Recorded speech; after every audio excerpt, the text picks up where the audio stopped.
I'm Marty Moss-Coane. Welcome to Radio Times. President Biden beat former President Trump by more than 80,000 votes in Pennsylvania last year, while facing a series of lawsuits alleging fraud and corruption that were all rejected by the courts.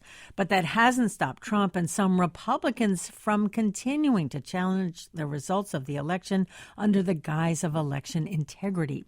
Here in Pennsylvania, Republicans in Harrisburg have issued subpoenas for personal information from the 7 million registered voters in the state. We're talking about names, driver's license numbers, partial social security numbers, dates of birth, addresses, and date when voters last voted. Senator Chris Dush, chair of the Intergovernmental Operations Committee, said the subpoenas were in response to allegations of ineligible voters casting ballots. Attorney General Josh Shapiro said he would fight the subpoenas. Joining us is Nick Corasaniti, and he is national politics reporter for the New York Times. And Nick, nice to have you with us on Radio Times. Well, thank you for having me. What was the mood in the committee when the Republicans voted for these subpoenas? There was pretty outright anger from a lot of Democrats as they were kind of rushing this through. They limited debate to 5 minutes, even though there was no other agenda item for this committee on the schedule.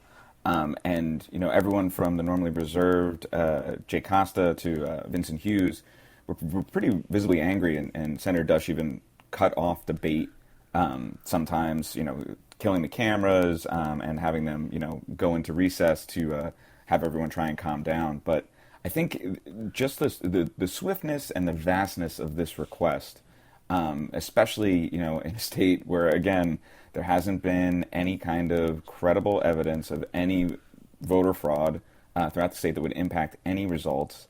And, you know, so late after the 2020 election, it's September of 2021. It is. So I think that there was a lot of frustration and views of you know, just either kowtowing to the former President Trump or the Republican base that just really angered the Democrats in the chamber. What do the Republicans want to do with this information, assuming they get it? Now, there are, you know, threats of lawsuits, and there's probably some kind of lawsuit in a pipeline somewhere. But what do they want to do with this information? Well, it's actually kind of unclear, which is another reason why there was a lot of anger and frustration, I think, at this request moving out so swiftly. So on its face, Senator Dush said that there was, you know, allegations that, quote unquote, voters didn't exist. That was the phrase he used on Wednesday. And again, those have been disproven. It's not true. But theoretically, I guess they would want all of this information to go through all, I guess, 7 million or so people who cast ballots and registered voters in Pennsylvania and verify their identity. But it's not clear how they're even going to do that because they don't have a vendor chosen to help them, which is a major point of concern and was a big part of a contentious questioning during the debate. One of the most controversial elements of the Arizona partisan election review that's erroneously called an audit, but it's not an audit. No, it's not. We should make that very clear to our listeners, yeah. Right. In that partisan-led review there is the selection of the Cyber Ninjas firm, who had no experience auditing elections and whose CEO had publicly spread conspiracy theories about the election. So in Pennsylvania, the Senator Dush said he was still looking at vendors, and, you know, it was his review process. It wasn't going to be a committee review process.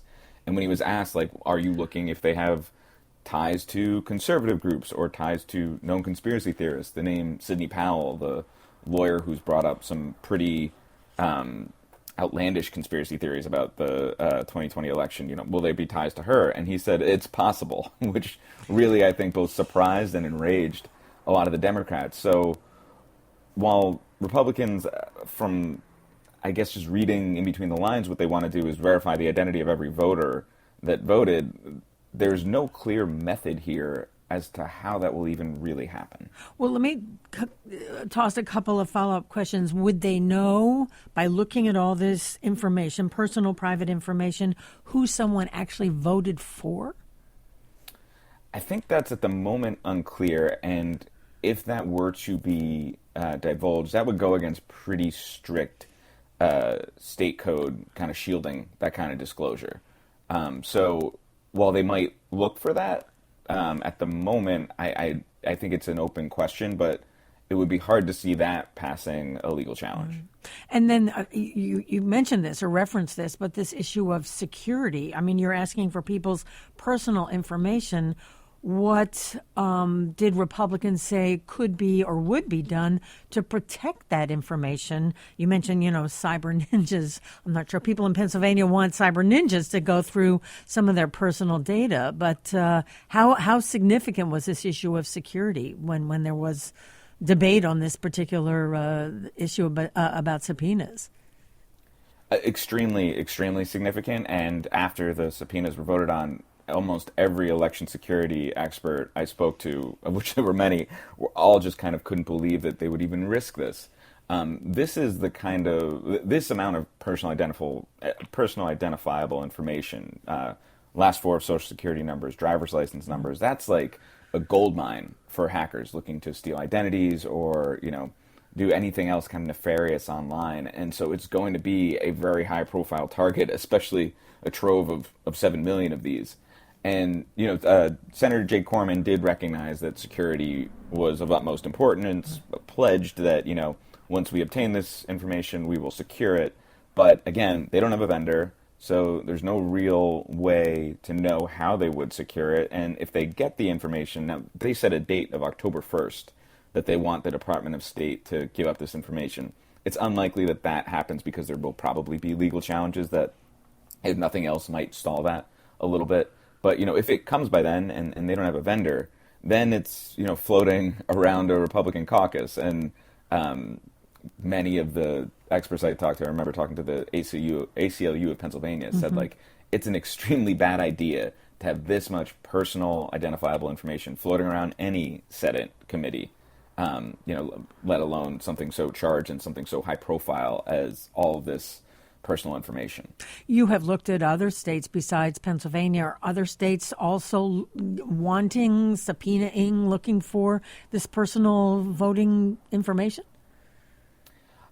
This is kind of the most expansive request we've seen, but there has been other steps to get some voter information in Maricopa County, for example, in the Arizona audit, but not to this level and not this wide. But that's not to say that these other partisan election reviews haven't caused their own security concerns. There's been a lot of election security concerns created by handing over election equipment. In Arizona, they handed over the machines and the ballot scanners and basically every element of their election infrastructure, which is supposed to be a closed circuit. It's not meant to be tested by the public. And now you have third parties getting access to it. They could discover, vulnerabilities that weren't known and possibly exploit those later, or they could just, have a better understanding of something that isn't meant to be understood by the broader public. And so then to protect their elections, they have to decertify those machines and either purchase new ones or reprogram them, which is millions of dollars of expense to Arizona. There's been other issues in Michigan, in Antrim County, in Colorado. A former clerk copied some hard drives and software and gave it to some election conspiracy theorists who were holding a symposium in South Dakota. So a lot of these partisan election reviews, all kind of done under the banner of making elections more secure, have actually done almost exactly the opposite. Making them less secure. In Pennsylvania, are there also calls to begin to investigate the voting machines? There haven't been within the Senate yet. It was kind of notable that on this laundry list of requests from Senator Dush regarding personal information, also communication between state and county officials, there was no hardware requests, which I think some election security experts breathe the small sigh of relief, but again, that doesn't negate the risk of everyone's personal information. Here's a question from Phyllis. I had this as well. She wants to know how much this is going to cost Pennsylvania taxpayers. Do we know the answer to that? We don't, and that was another kind of big point of contention among the Democrats questioning Senator Dush in the hearing on Wednesday. He did say, Senator Dush did say that this would be taxpayer funded, but no potential cost has been revealed, and without a vendor and looking at the scope, it's almost hard or near impossible to even project what this might cost, but it will likely be expensive. You know, I looked at actually Senator Dush, who won re-election in November. A lot of Republicans, certainly in Pennsylvania and frankly in the U.S. Congress, also won election in 2020. Then President Trump did not. So it's interesting that there is these investigations when Republican Party, absent former President Trump, did so well in 2020. Do you understand that, Nick? It's kind of one of the more perplexing questions looking at what is motivating these partisan reviews across the country. It's that, down ballot, Republicans had a very good year. You look at a state like Texas where they were expected to possibly even lose control of the House, and they held everything. You look at Georgia, down ballot, they picked up some seats in the state legislature. So, and the Democrats lost seats in the House of Congress, and the margin is now much more narrow.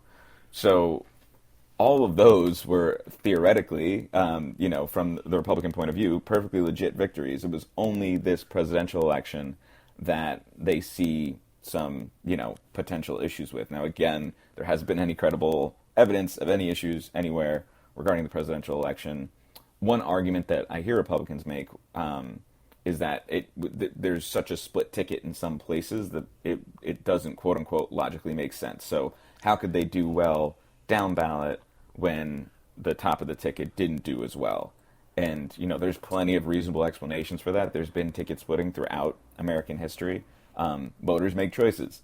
And there's also been less straight ticket voting options. Some states have banned that. That's when you can just click a button at the top or X at the top of your ballot, and it just votes for everyone in a single party all the way down. There's also just people who are motivated to come out and just vote for the president. That's common too. People don't know who their local councilman is or their local rep is, and so they might not feel comfortable selecting either way, but they've paid attention to the presidential race. They were either very happy or very unhappy with the direction of the country and just decided to vote for president.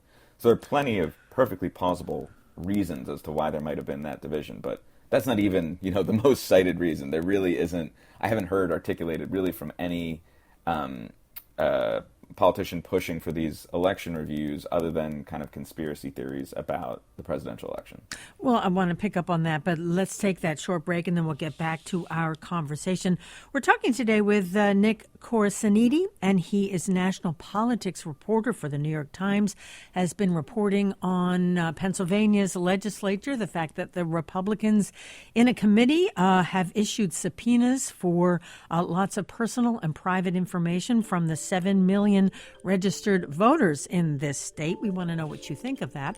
You can send us an email, radiotimes@whyy.org. You can tweet us, WHYY Radio Times, and you can pick up the phone and give us a call. That phone number is 1-888-477-9499. Much more after this very short break. Stay with us. Don't go away. We'll be right back.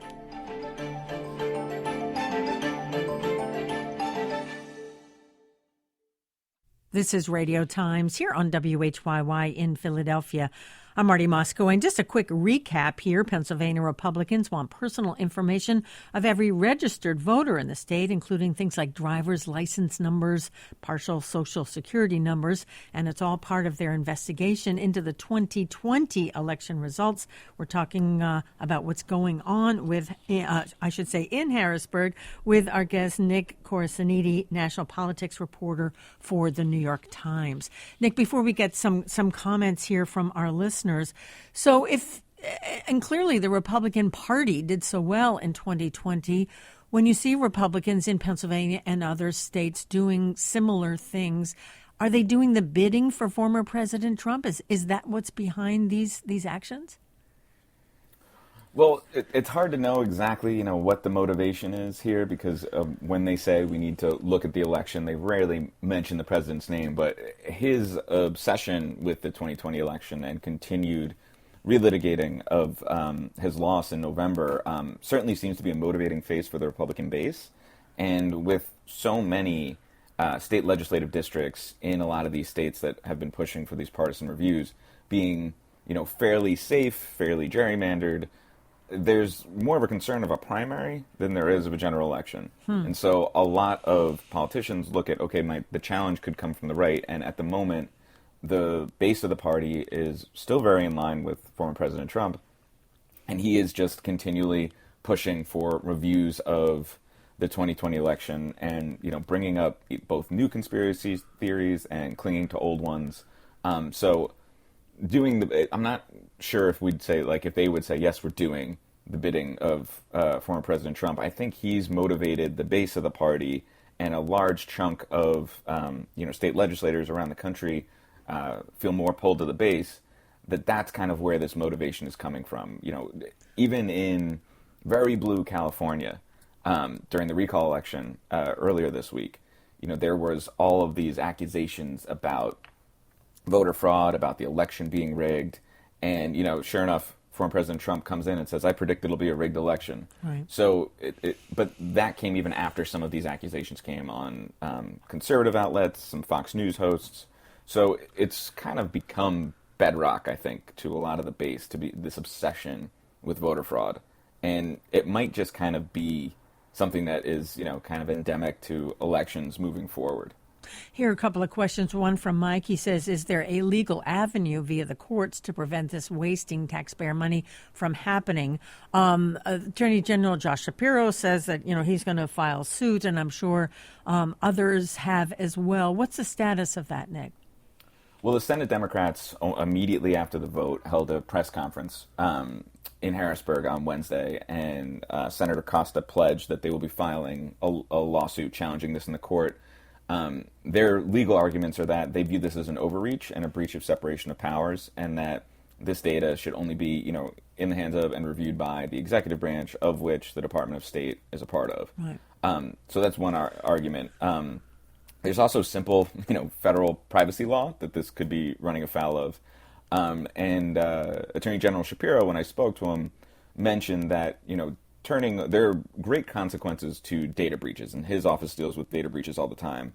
And so when there's the handing over of so much personal identifiable information without a voter's consent, that's something that, needs to be looked at very closely. And so while he obviously didn't tip his hand over what lawsuits he might file or challenges, I think that that is also another avenue. But the Senate Democrats, at the very least, did pledge to file their lawsuit and file it very soon. So if it hasn't even come out while we've been speaking, it will be filed, in the coming days. Here's a question from Darren. Was there any discussion during the debate about the number of fraud cases that have been thrown out?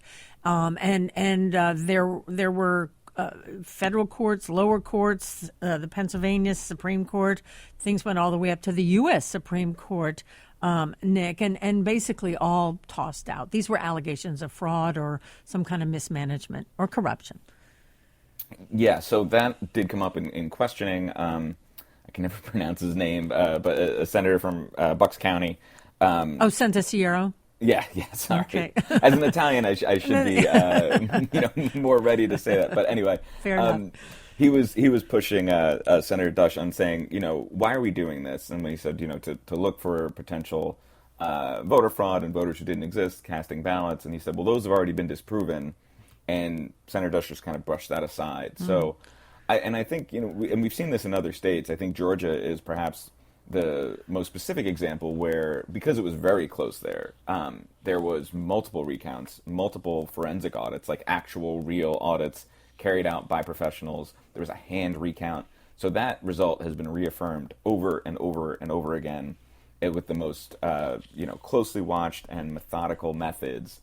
And yet there's still calls continually, both from former President Trump to local Republicans in the state, to continue investigating the election. So I think even though it continues to get disproven, all of these false allegations of voter fraud, it's just going to kind of keep coming up. And I think, Pennsylvania is yet another example of that. Well, in fact, I was reading some polls that, at least among Republicans, and we should say that, there are probably the even number of Republicans, even number of Democrats and independents in the country. But among Republicans, a majority of them still believe that Joe Biden is not the legitimate president of the United States. Yeah, it's a big problem that a lot of these partisan election reviews are creating, and that's the erosion of confidence in our electoral system. And, that if your candidate doesn't win, it must be because of fraud. And it really risks undermining the very foundations of our democracy. But there's also, among the Republican officials that I've spoken to, some national Republican officials, they really worry that this is like an extremely losing argument. Because if you are up there, like former President Trump was, and saying the election's rigged, and your vote won't count because it's set against you, well, then people might just not turn out, and it could end up having a suppressive effect. And if you look at the Georgia Senate runoffs that happened after the November election, there were like 725,000 voters who didn't vote in the runoff who voted in the presidential election, and more than half, but like significantly more than half of those were from Republican-leaning areas. So while this has a generally corrosive effect on the foundations and the trust in our democratic leadership, it could also kind of spell trouble for Republicans, both nationally and statewide, who are hoping to win. Nick, we got to leave it there. I know you're a busy guy, and thank you so much for joining us today on Radio Times. No, thank you for having me. You're welcome. And again, that's Nick Corasaniti, and he's a national politics reporter for the New York Times.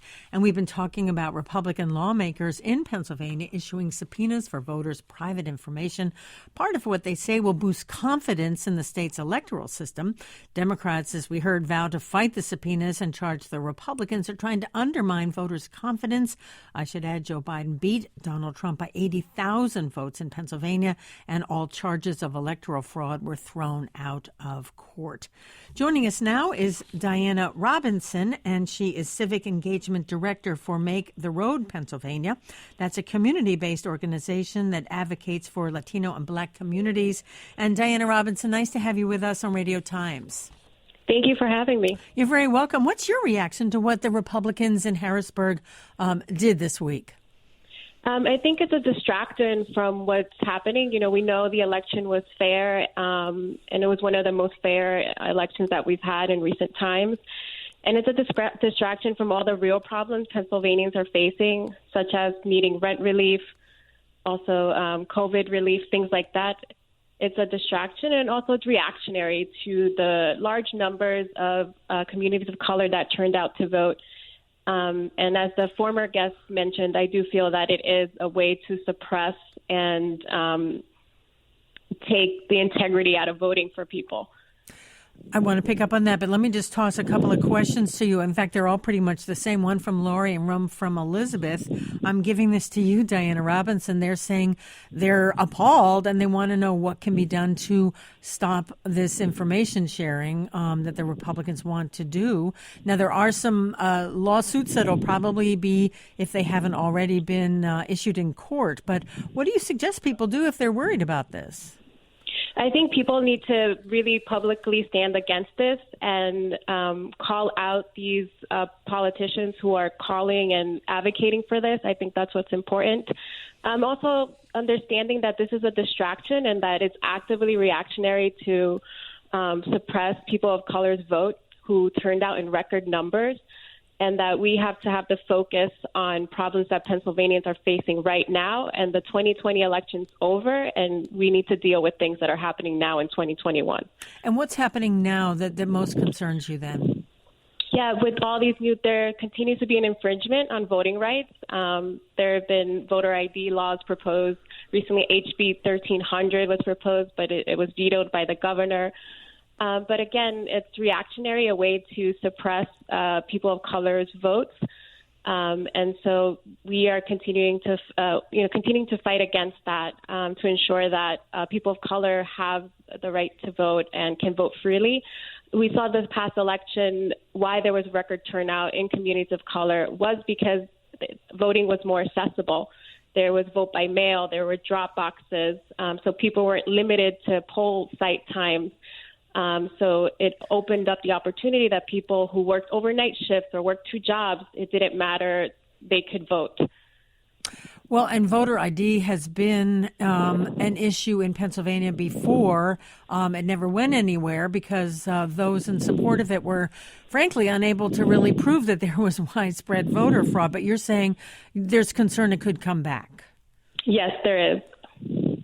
And in terms of voter turnout, just to sort of relive what happened in 2020, there was pretty extraordinary voter turnout just in the middle of a pandemic. And I just want to sort of underscore that just in terms of what voters were able to do in spite of all the roadblocks and all the worry and uncertainty that they faced.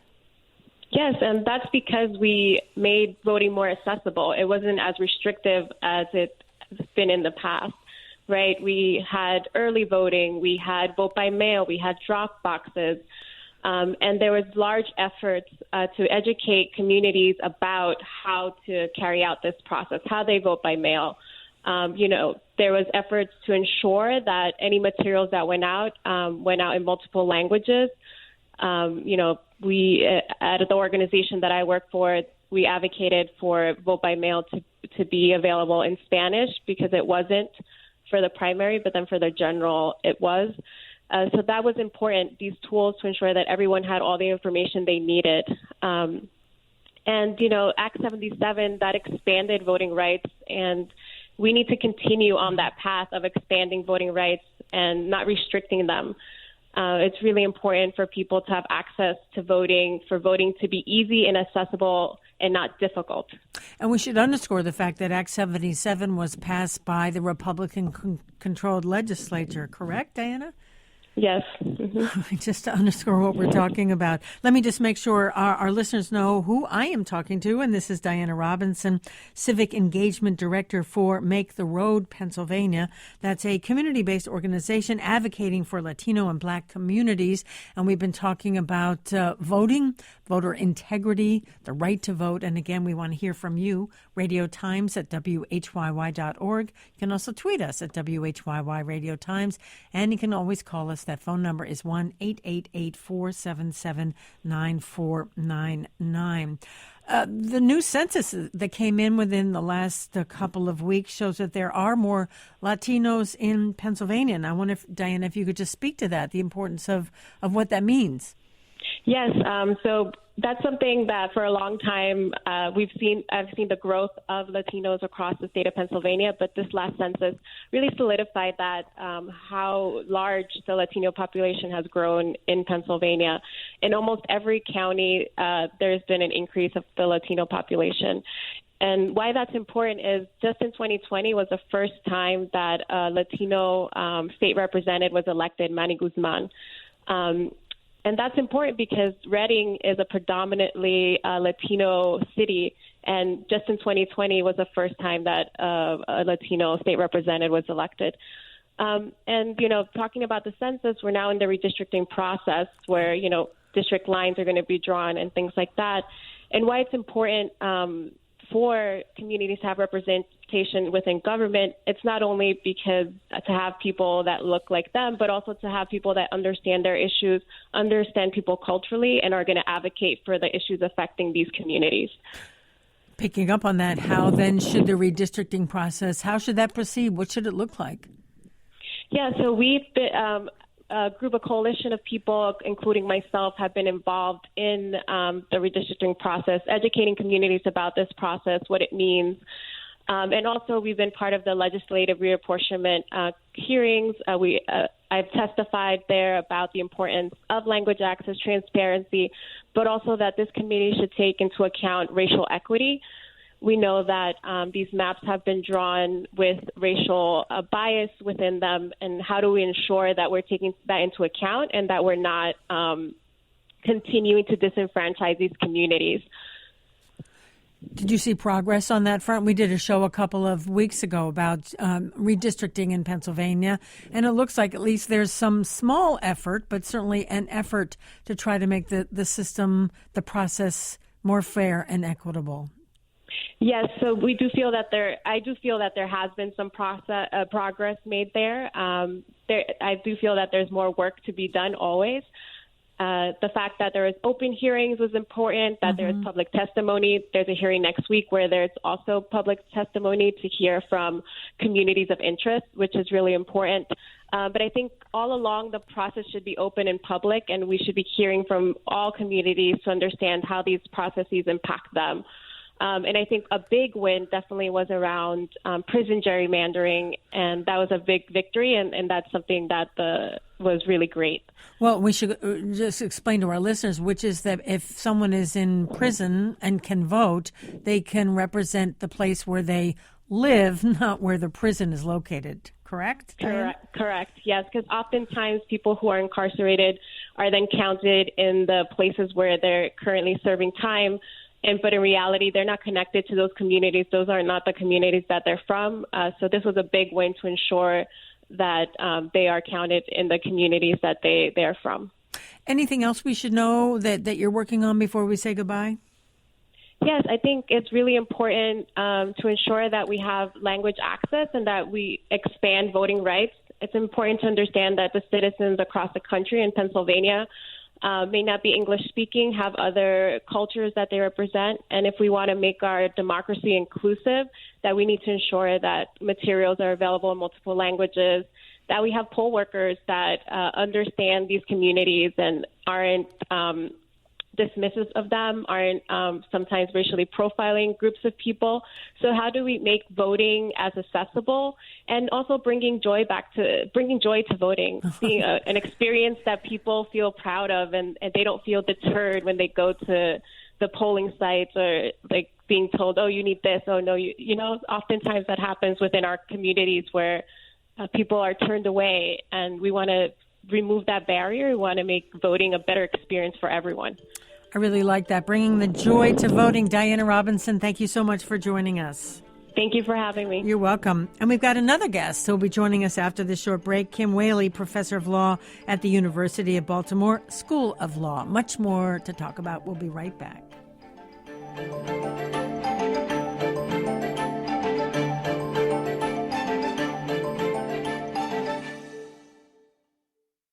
This is Radio Times here on WHYY in Philadelphia. I'm Marty Moss-Cohen. Democracy has been under assault ever since former President Trump's false claims that he won the 2020 election. It led to the violent attack on the U.S. Capitol on January 6th and to Republican-controlled legislatures passing bills to make it harder to vote and doing partisan investigations claiming voter fraud. This is nearly a year after the election was certified, after allegations of fraud were rejected by numerous courts, and months after Joe Biden was sworn in. The U.S. Senate is now debating the Freedom to Vote Act.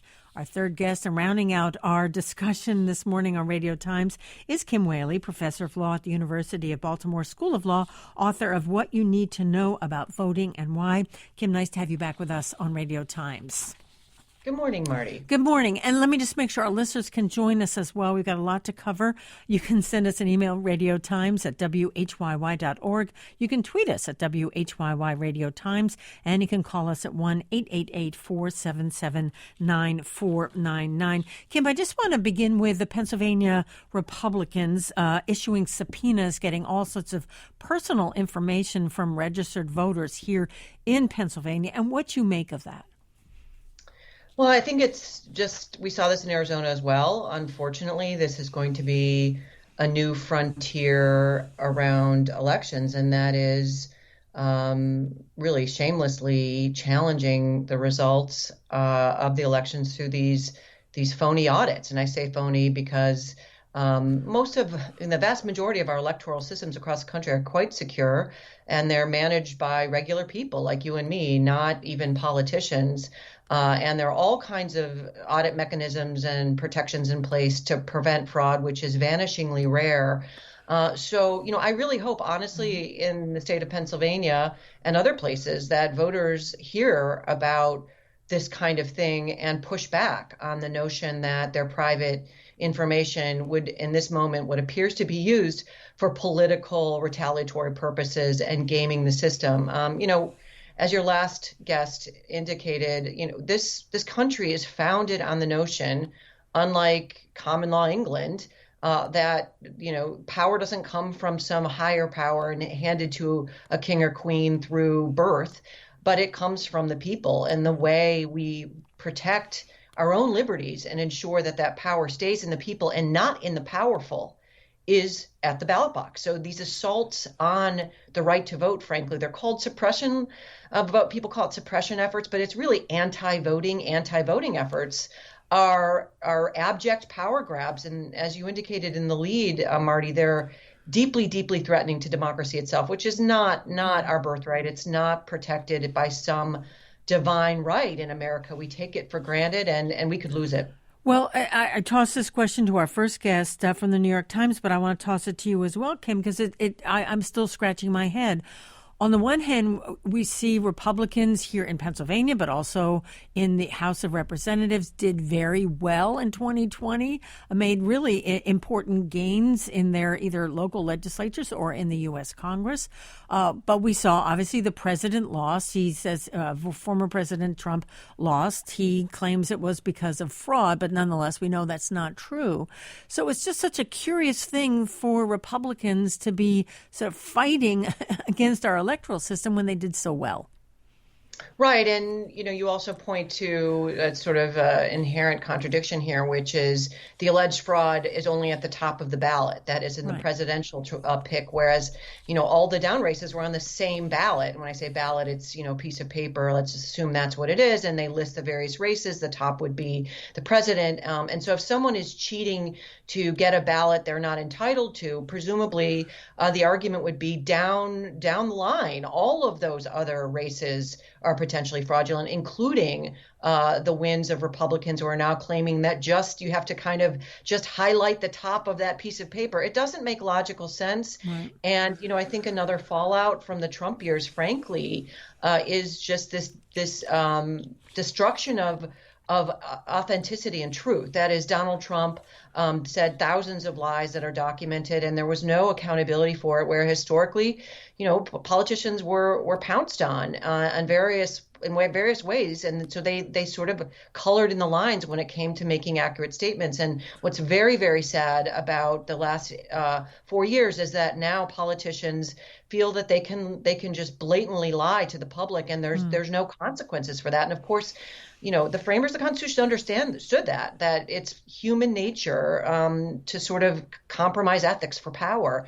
And we're just in a very dark place in that regard right now. I do want to talk about the Freedom to Vote Act, because I think while it may not be for the People Act, there's a lot of interesting and good stuff there. Let me just first read a couple of comments. One from James. He says, in all my 60 years, I've never seen a larger group of people that consider themselves more patriotic, real Americans with such little faith in America.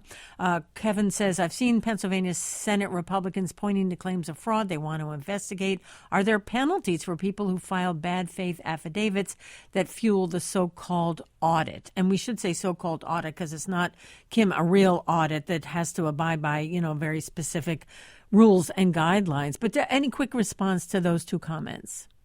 Yeah, well, I agree on the first, and I think that's also tragic. My own children are cynical about this notion of, patriotism because of this polarized community that we're in right now, that being American somehow now they're shying away from for that. And so I think that's what the first writer indicates, that somehow it's just now become a tool to attack others, which is unfortunate. As far as the second, the answer is yes.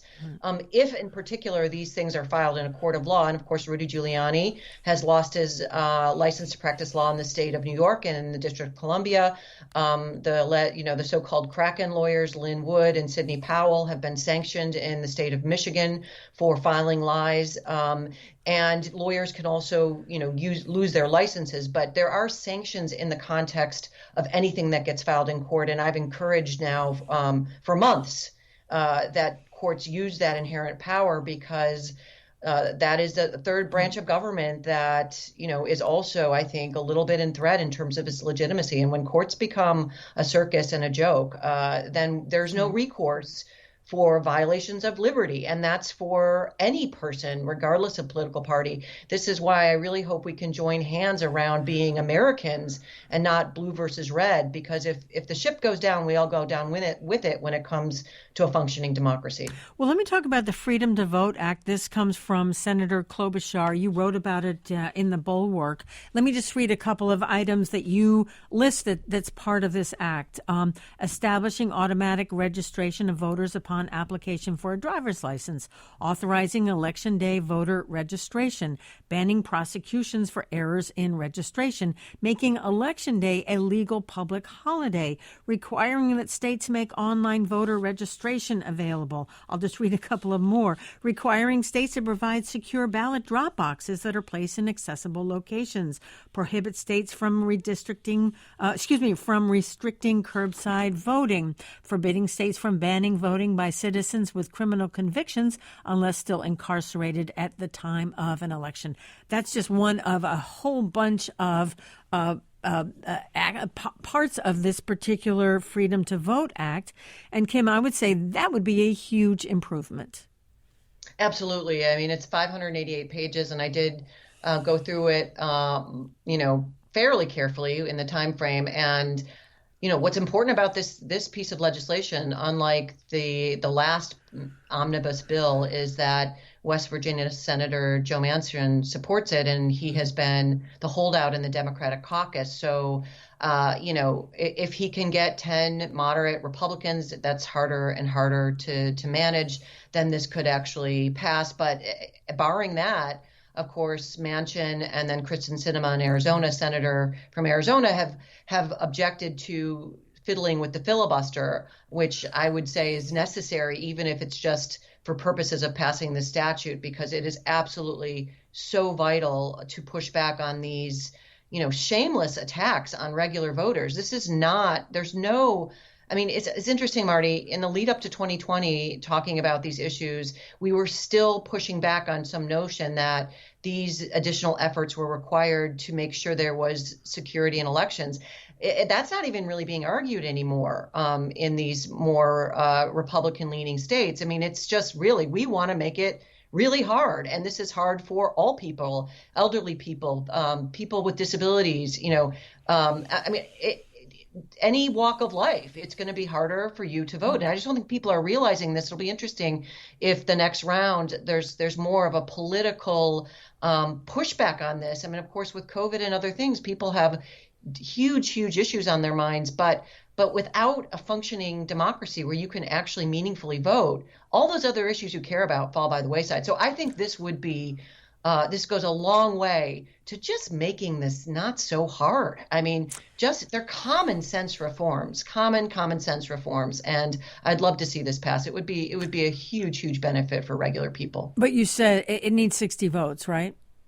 It's going to need 60 votes because of the filibuster, right, which is a procedural relic. The filibuster is nowhere in a statute. It's not in the Constitution. It's not in a law anywhere. It's basically a parliamentary mechanism that in the old days would mean that you just stagger debate. So people would literally stand on the floor of the Senate overnight to try to just run the clock out. And then a few years ago, it was morphed into kind of just an objection. So there is no pain on the side of the minority party to basically turn what is a bare majority requirement under the Constitution for legislation into a 60-vote supermajority requirement. And, this is why we have 3 Supreme Court justices on the court that had virtually no Democratic support because Mitch McConnell got rid of the filibuster for Supreme Court nominees. It still exists for legislation, but given that this is the heart and soul of America, this has to pass. I should add, too, really importantly, Marty, the other thing that this piece of legislation does is it creates a citizen's affirmative right to vote in a law, right? Amazingly, that doesn't exist in the original Constitution. So the other thing this bill would do, presuming that this conservative court would uphold it, which is a big question now, is bind the courts to actually have to defer to voter access over these bogus excuses of fraud when states step up to the plate and try to make it harder to vote. And I think that on the back end, that is when you get into court, would be would really be a protection for access to the ballot. Kim, let me read a comment from Irene, who is in support of what Republicans in Pennsylvania are doing. She says, I want an investigation to prove to all of us who have doubt that Biden won. Why is the left so against an investigation? Why did they have so many under Trump with no merit? She's talking about impeachment investigations. What do you have to hide? If nothing, let us investigate and prove to us that our conspiracy theories are wrong. We have that right. What do you say?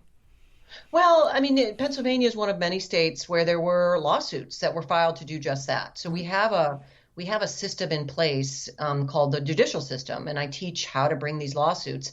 And the way it works, and I've literally just been talking about this with my first year students, you can file any kind of case you want.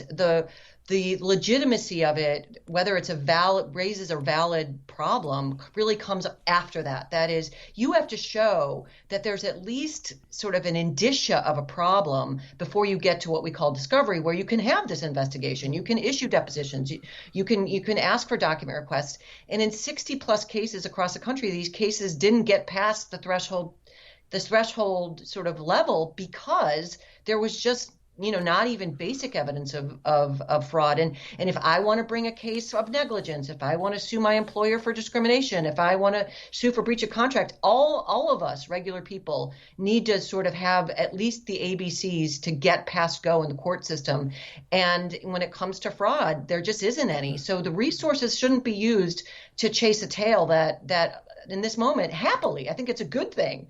We should all really, really thank our friends and neighbors for running what is, experts have said is one of the safest elections in the history of America during a pandemic. I mean, I'm just so proud of my fellow Americans, regular people, not politicians, that pulled this off for the rest of us. Let me ask you about something that Diana Robinson, our second guest, said at the very end of our interview. She was saying we have to bring some joy back to voting, frankly. And I just want to hear from you, Kim. And I mean, voting is obviously the sort of bedrock of our country, but nonetheless, it does feel that all we do is talk about how hard it is and how terrible things are. And she wants joy. Yeah, well, I mean, this gets back to the last comment and the question about why shouldn't we have investigations. I mean, unfortunately, this is politicians playing to our team-oriented bias that we have in our brains. That is, I'm on X team, Y team. I encourage us to be on each other team. That is, voter team, and assume each other. Actually, where the fraud is not with regular people voting. It's with politicians cheating on the other end. I mean, we saw this in Florida, for example, where a Senate state candidate propped up somebody else with the same last name as his opponent. He ended up in jail. That's where the fraud is. I mean, these politicians really aren't out across the aisle to help regular citizens. They want to stay in power. So what I love is many things about this bill, but making Election Day a legal public holiday. When I wrote my book on voting, I looked into other democracies. Take Australia. Australia is an automatic voter registration state that, you're a citizen, you're automatically in. You've got to sort of opt out. We're the opposite. You've got to prove that you should be allowed in. This bill would help that too. But their election day is a national holiday, and it's like the 4th of July here. I mean, people barbecue, they have parties. It's a celebration of our democracy. It's a celebration of each other. And I would encourage particularly young people to think of it that way, as this extraordinary privilege. It's a privilege for ourselves, for our children, for our grandchildren. It's something that we should protect. And fueling these lies about even a scintilla, a tiny dot of potential fraud, that actually hurts our children. That hurts our children because it's destroying democracy itself in America. Kim, we got to leave it there. Thanks for joining us today on Radio Times. Thanks for having me, Marty. You're welcome. Kim Whaley, our third of three guests in this hour of Radio Times. Al Banks, the engineer for today's edition of the show. Radio Times is produced by Debbie Builder and Paige Murray Bessler. I'm Marty Moss-Coane. Thank you for joining us.